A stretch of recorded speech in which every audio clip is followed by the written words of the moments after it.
Welcome to the Trump Breaking News Network, your daily source for up-to-the-minute Trump news. Join us today and every day. Here's today's news. This is TBNN. The MEMO Washington braces for Comey impact. By Neil Stanage.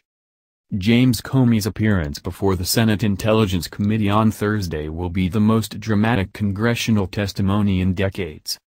Comey, who was fired as FBI director last month, could inflict real damage on President Trump with his testimony, and for a few hours, he'll have the nation's full attention. Broadcast TV networks, as well as their cable counterparts, have cleared their schedules to provide wall-to-wall live coverage of the hearing, which is set to begin at 10 a.m. CNN has even started a countdown clock. Comey has said it will be the only public testimony he will give on recent events, according to the chairman of the Senate Intelligence Committee, Richard Burr, R-N.C. The feverish atmosphere ahead of the former FBI director's appearance is unlike anything seen in Washington in decades. Jim Manley, who was a long-serving aide to former Senate Majority Leader Harry Reid, Democrat Nevada, said he could not remember such public attention being paid to a congressional appearance since Anita Hill testified during Clarence Thomas's confirmation hearing for the Supreme Court more than 25 years ago. Hill accused Thomas of sexual harassment. Thomas denied it and was confirmed. Manley noted, however, things have radically changed since then, with the proliferation of cable TV as well as Twitter coverage and things like that.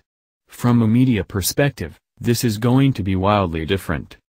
There will also be an avid audience for any response that Trump offers to Comey. During Tuesday's White House media briefing, Press Secretary Sean Spicer demurred when asked whether the president would watch the testimony.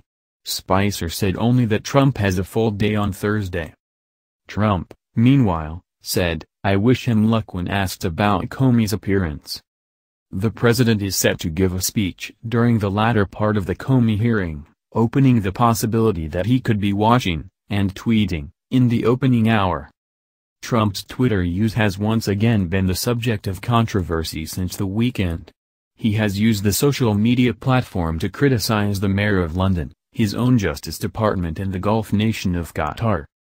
Washington Post reporter Robert Costa tweeted on Tuesday that he had been told by two sources that President Trump does not plan to put down Twitter on Thursday. May live tweet if he feels the need to respond. The overarching question on Thursday's testimony is whether Comey will outline conduct on Trump's part that comes close to obstruction of justice. On Tuesday, ABC News reported, citing a source familiar with Comey's thinking, that he would not make such an allegation himself. But the source told the news organization that Comey is not going to Congress to make accusations about the president's intent, instead he's there to share his concerns. Those concerns are believed to focus on two encounters with Trump. At a dinner on January 27, Trump is alleged to have pressed Comey at least twice to pledge his loyalty to him. Comey is said to have responded only by promising his honesty. The White House disputes that account.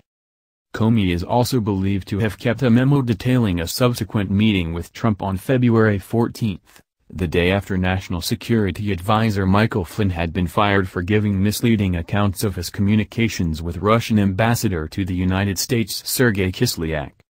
On that occasion, Comey's memo is said to outline how Trump asked him to drop the FBI investigation into Flynn's links with Russia. The president reportedly told Comey, "I hope you can let this go," and described Flynn as a good guy. Trump was asked at a news conference in mid-May whether he at any time urged Comey to close or to back down from the investigation. "No. No. Next question," he responded. Yet another issue will be whether Comey will push back against Trump's statement, made in the letter announcing his firing, that the FBI director had told the president on 3 occasions that he was not himself the target of federal investigation. In the weeks since that letter was released, friends of Comey have suggested that statement from Trump is untrue. Republicans are trying to walk a fine line as Comey's testimony looms. They have displayed little appetite for a vigorous defense of the president, presumably because they are worried about the director delivering new bombshells.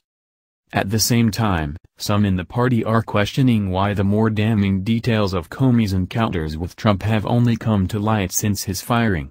While still in his position, Comey testified on Capitol Hill on May 3 and made no mention of any presidential effort to thwart his investigation. Asked on that occasion by Senator Mazie Hirono, Democrat Hawaii, whether the Attorney General or Department of Justice officials had ever acted to stop an FBI investigation, Comey replied, "Not in my experience. Because it would be a big deal to tell the FBI to stop doing something that, without an appropriate purpose." On Monday, the Republican National Committee's Rapid Response Unit sent reporters an email detailing a number of interviews and comments in which this point was raised. Republican strategist Ford O'Connell suggested Democrats could be overestimating the effects of Comey's testimony. "There is only one question that matters for the president, and that is James Comey going to say he obstructed justice?" he said. According to ABC News, he is not going to do that. But with all eyes in Washington on the hearing on Thursday, the stakes could hardly be higher. That's the news. Join us here every day. Be sure to subscribe and click the bell. See you next time.